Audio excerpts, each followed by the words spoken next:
welcome back to this channel. Interesting graph here by Patrick Bet-David. He makes videos on YouTube. He sold an insurance company, I believe, and that's why he made a lot of money.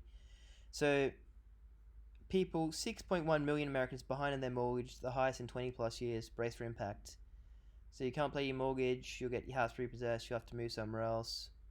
Basically means people aren't making much money even to pay their mortgages. But I do know there's a big gap. We've got poor people and rich people, and I think the gap is getting greater.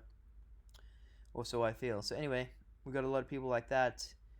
Meaning there could be a market crash, and if you watched the last few videos, I've been saying good time to buy, have cash on the sidelines, and the cash on the sidelines you want in a fixed income account. So you want to be getting 5% on that income, waiting for a good opportunity to buy in the stock market. At least that's my plan anyway. So have that money maybe offsetting your house, offsetting your mortgage, ready to pounce on cheap stocks if they do come available. Warren Buffett's got a lot of cash on the sidelines now, waiting for a good opportunity, and as do I. So the share I'll probably be buying will be this one. So I don't want to buy individual stocks because then you have to stock pick and you could get it wrong, even though you're pretty sure on it. There could be stuff behind the scenes you have no control over. So that's why it's a lot safer, in my opinion, to buy into an ETF. Very easy. You just buy one stock, and this is my favorite. This spreads it nicely. Not too much in each stock. So 5% in Broadcom, and all these companies just print money basically. They got a good moat around them. Like if you want to compete, it's going to be very hard to compete with these companies. And if one doesn't do well, that doesn't matter because it's only 1.5%. A lot of them are going to do well. So basically, you're just buying every good company around you, or in America in this case. So yeah, that's my favorite one so far. VYM. It will pay out a dividend, and it's probably got growth as well. So you're not going to pick the bottom waiting for a crash. So let's see how big the other crashes were. So 50 to about 29, 25. So 50% drop from top to bottom. COVID, that was 90 to 60. So it's like 35%. So if you get a 35% pullback from the top, it might be a good time to buy. Well, that's what I'm thinking anyway. And you're not going to pick the bottom, so you're playing a long game anyway. So even if it was dropping down here, you went to 40% drop, you bought $35. Yeah, you could have got a better deal, but you just waited it out. Companies start paying dividends, 5% a year, 5% a year on all that money you put in there, and just collecting dividends. And then you don't have to sell out. You could keep some in and then collect cash on the sidelines, waiting for another big drop. That's my plan anyway. And it's going to be boring. So each day you buy in, you have your money in there. It's just like a bank account basically, and you'll get interest. And it's boring, but it's low risk and pretty certain, in my opinion. So let's go through these tabs. So there's a lot of ETFs. So you type in dividend ETF, tech ETF. Don't like this one. It's basically buying in 20% Apple, pretty heavy. Even though Apple's probably a good brand. Microsoft, all these companies, you could do very well, especially on a pullback, getting all these companies a discount. They're obviously doing very well for themselves. But I sort of like dividends, personally, for some reason. Don't know why. It's like you're getting paid each 4 times a year, where these companies, they're basically reinvesting. So Apple has paid out dividends, obviously, but people like Nvidia, instead of paying out $1 billion in dividends, they'll probably invest $1 billion to build a factory to make even more money, etc., etc. They do as they see fit, basically. So continuing on, you can basically type in any sort of ETF you want, and it'll probably have something that you like. So just shop around. Here's another one here. I didn't really know.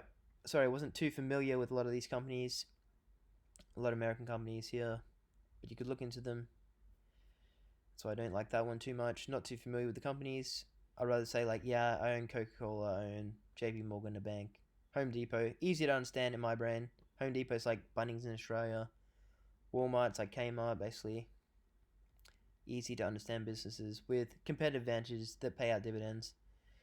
So the Nasdaq ETF, Nasdaq shares, they don't pay out dividends so much. They're more in tech, so you'll see more growth in them. Where when they pay that dividend, might go more sideways because you're getting more of a dividend return. Okay, other things to watch out for. don't short stocks. Like, you won't learn not to short a stock until you get burnt, because shorting stocks, you're buying in, you're paying like a certain percentage on the money you borrowed. So basically, you're borrowing a share, selling it, you're paying a percentage to wait for it to go down, and on the way down, it might go up back up 20%. So it means you're gonna burn a lot of cash. You'll probably get scared and sell out. Where if you bought into an ETF after a crash, you basically can buy in. It doesn't have to go up. You can just sit there, collect dividends, and it can come back strong. And you just want to know what you're in, basically, so you can feel comfortable. Like, yeah, the world's falling around you. People are behind the mortgages, but they're still going to buy Coca-Cola. They're still going to go to McDonald's. They're still going to buy things. And the economy normally turns back to normal. And that's where you'll see your money grow. And then, yes, some companies like this VYM, I think the dividend's like 3 to 4%. Though if you wait for a crash, it's going to be even more, especially when the cash flow returns from those companies, as it has done in the past. But if you buy Fortescue, yeah, it's got 9% dividend now. But this is tied to iron ore. So if the Chinese real estate drops, China doesn't buy any iron ore.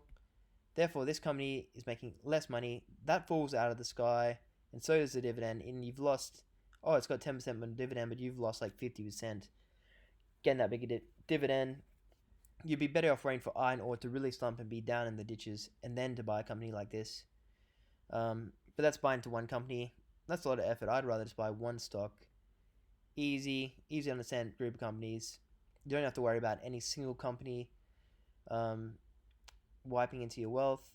Warren Buffett says buy into the S&P 500, which is buys in the top 500 companies in America, and you'll be collecting dividends here on the way up.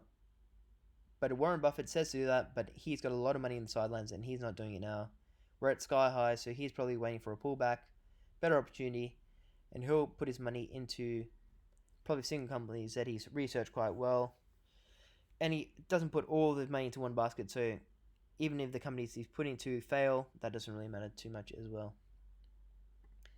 So, thanks for watching, like and subscribe, and see you in the next one.